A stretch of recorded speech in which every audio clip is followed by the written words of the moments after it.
Saya katakan pada ibu saya, bahkan Allah akan turunkan saat di dunia. Ayah saya meninggal saat saya masuk pesantren. Dan baiknya saya rasakan luar biasa.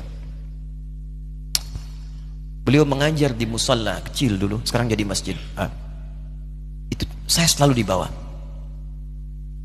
Beliau mengajar, saya tidur. Sekarang gantian, saya mengajar, beliau tidur. Dan kadang dipangku, gendong sampai pulang.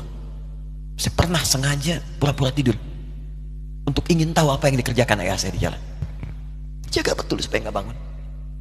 Begitu saya disimpan di kasur dan bangun, diajak bercanda.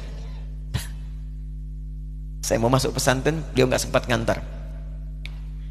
Saya bertemu, beliau menangis, peluk saya, minta maaf, nggak bisa ngantar ke pesantren.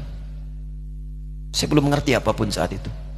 Saya bertekad, insya Allah saya belajar dengan sungguh-sungguh. Sepekan 2 pekan saya dapat panggilan pulang. Saya tanya pada kakak saya yang ikut, sekarang ada di sini, di mana ayah? Beliau nggak jawab. Sampai di Bandung, paman saya, beliau sekarang Sekom MUI Jawa Barat, langsung menyampaikan, nampaknya nggak akan terkejar sampai sana, mungkin sudah dimakamkan. Saya ngerti, paham saat itu bahwa beliau telah wafat. Maka saya pulang. Maghrib saya sampai, saya dapati ibu di ruangan tengah. Saya datangi, saya menahan tangis, tidak menangis sedikit pun untuk membahagiakan ibu saya. Saya datang, saya peluk, saya temani tidurnya. Itu pertemuan saya dengan ayah saya terakhir di mimpi. Saya bermimpi melihat sudah pakai kemeja, tersenyum, mendadahi saya. Sudah. Besoknya saya cari ke kamar, ternyata Allahu Akbar, apa yang selama ini saya pelajari di pesantren, kitabnya sudah ada di kamar semua, sudah disiapkan. Saya menangis saat itu. Saya bawa mushaf. Jadi bapak saya, ayah saya, itu bajunya pun saat wafat dibagikan kepada sahabat-sahabatnya. Bajunya, kitab-kitab ini dibagikan. Ibu saya menunjukkan kemudian ada jam yang nanti nak pakai. Saya bilang, simpanlah. Saya bawa mushaf. Dengan mushaf itu saya duduk di ruangan tengah, saya menghadap ke kiblat dan saya mohon kepada Allah, ya Allah, saya tak punya kemampuan lagi membahagiakan ayah saya saat hidup di dunia, tapi mohon jadikan setiap huruf dalam Al-Quran ini, ya Allah, pahalanya mengalir untuk ayah saya. Begitu saya bacakan saat itu, tak bisa saya berhenti, dan tiba-tiba langsung masuk ayatnya, artinya, posisinya, nomornya, gak pernah berhenti, masuk. Saya bertekad ingin berbuat baik. Puncaknya saya sekolah. Ibu, ya Allah, saya ingin berbakti pada ibunda saya. Anda tahu apa yang terjadi? Demi Allah saya katakan, ketika Anda bersabar, ibu saya, Bu, Pak, itu krisis 97 Pak. Waktu krisis saya masuk pesantren, saya diberikan sempurna bekal seperti anak-anak lain. Rupanya ibu saya sudah tanya kepada santi-santi, orang tuanya, berapa bekal Anda kasihkan? Dikasih yang paling tinggi itu dikasihkan pada kami tiap bulan. Saya terima. Satu kali libur saya pulang dari jauh, ibu saya tersenyum melihat sedang jemur pakaian, melihat saya. Begitu saya tiba, kaget saya. Ya kok pakaian ibu saya, pakaiannya nggak cocok dipakai gitu. Ini bukan pakaian ibu saya, kayak kain pel lah kalau sekarang. Saya masuk ke rumah, saya kejar, saya buka pakaiannya, lemarinya, saya nggak temukan sedikit pun. Saya kejar kakak saya, dia sudah siapkan makan. Kak perempuan kami yang kedua, mana pakaian ibu saya? Perhatikan jawabannya. Dia menangis saat itu. Dia bilang, mama itu telah menjual semua perhiasan dan pakaiannya untuk pendidikan kamu. Jual. Untuk kita kan, jual. Dan bertahan dengan 150.000 per bulan saat krisis. Jadi rupanya ibu saya itu makan nasi sehari cuma sekali. Beliau mengajar, di berangkat sekolah itu cuma makan pisang, minum kopi, makan nasinya malam.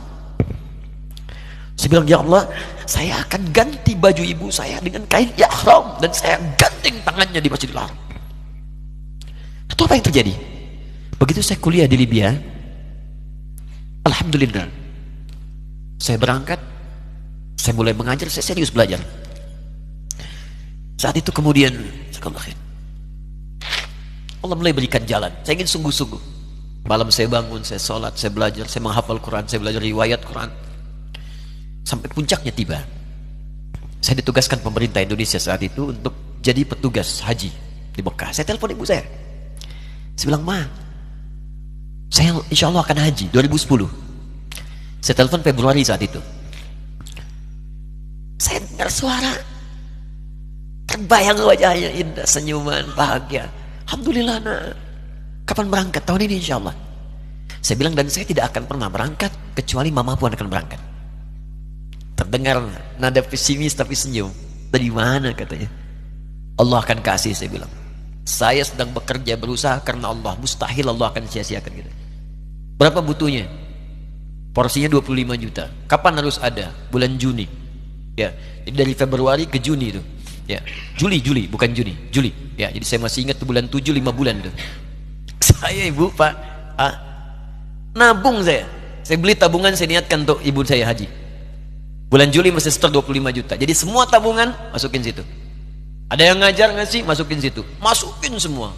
Tepat sepekan sebelum itu kemudian didaftarkan, saya buka tabungan. Allahu Akbar, karunia Allah luar biasa. Tadi butuh berapa? 25 juta. Begitu dibuka, Masya Allah, 1 juta. Karena beasiswa nggak banyak, 1 juta. Tapi 3 hari sebelum daftar, entah dari mana ibu-ibu pengajian nih KBRI datang, Ustaz, ibu katanya mau haji juga ya, Ustaz mau haji ya, ibu ikut ya, sudah nggak usah dipikirin, nanti kami yang pikirkan semuanya. Tiba-tiba dikirim, bayar porsinya di sana, dapat koper paling besar. Bayangkan, tadinya kopernya belum datang, telepon lagi, nak koper belum datang katanya. Saya bilang, Ma, tenang aja, apa hajinya nggak jelas ini? Tidak jelas, saya bilang, insya Allah. Ya. Nah, cuman beritanya berbeda. Begitu saya telepon lagi, Ma, gimana bisa? Nah, telah keluar pengumumannya. Kapan, Ma? 2013. Loh, kan saya hajinya 2010, nggak bisa, harus 2010. Lihat kalimat ibunda saya. Nah, jangan pernah mengambil hak orang lain. Allah kasih 2013, alhamdulillah. Saya bilang, Ma, kita tidak harus mengambil hak orang lain, tapi kita meminta kepada Allah yang memanggil kita. Boleh jadi Allah akan berikan tambahan kuota pada tahun ini. Doa lagi, minta, datang ke masjid. Tiba-tiba ada sidang oki di Istanbul saat itu, keputusan 1.000. Setiap ada 1.000 muslim, 1 kuotanya. Saat itu Indonesia dapat tambahan 22.000, termasuk ibu saya ada di situ. Ya, acara malam Al-Qadar 27 Ramadan, malam masih ingat betul, saya jadi MC dengan rektor pada saat itu.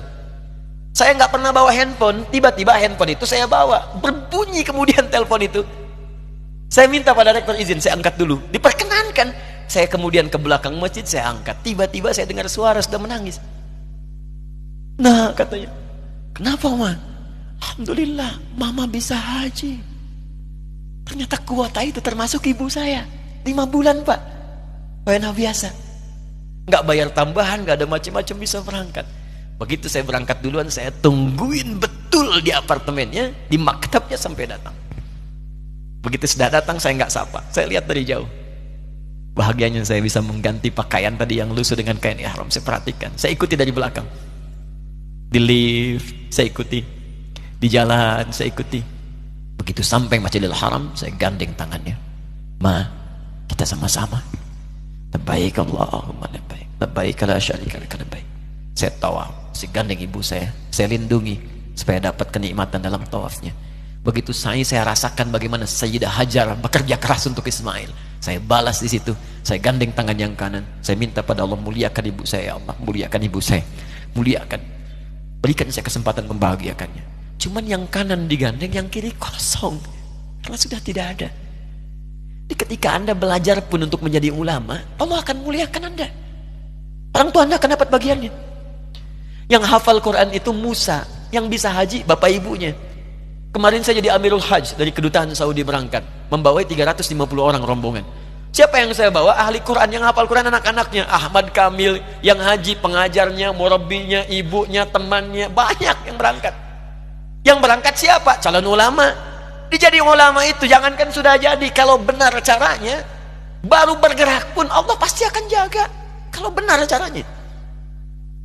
Di satu pertanyaan tadi, pilih mana orang soleh atau ulama? Jangan pisahkan. Karena jadi ulama itu adalah tingkat tertinggi bagian dari orang saleh. Jadi mesti ada yang jadilah di keluarga. Pilih satu mungkin ahli Quran, kedua ahli hadis, yang lain dunia, tapi dunia diniatkan membantu ibadah. Jadi arsitek buat bangun masjid, bangun pesantren, pahala banyak. Insya Allah akan dibuka oleh Allah, insya Allah.